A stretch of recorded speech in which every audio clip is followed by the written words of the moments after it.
指導老師陳彥豪老師啦。之前係做微管理，依家發展安利啦。嗱，今晚想同大家分享一本書咧，叫做《心態致勝》。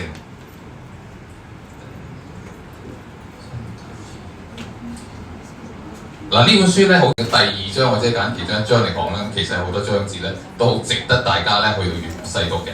第二章嚟講咧，講到個定型心態嚟講咧，係會削弱我哋本身嘅學習能力嘅。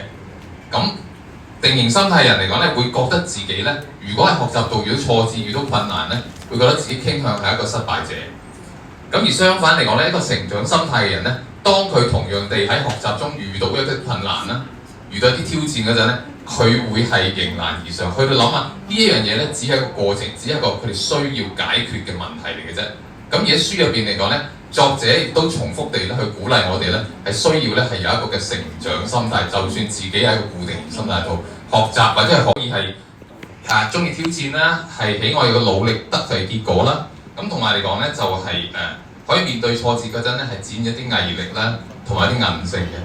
咁呢度嚟講咧，其實喺呢個環境嚟講都好感恩啦，一路以來咧都同一眾夥伴咧喺度咧，透過唔同嘅活動啊，其實如果大家遲啲咧就喺呢度咧，譬如可能聽到各位老師啦，咁同埋啲夥伴嚟到分享咧，都會覺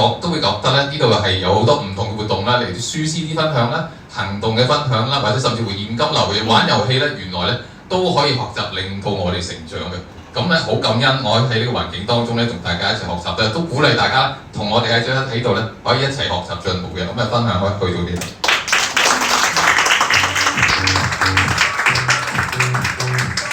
好，多謝文迪嘅書分享。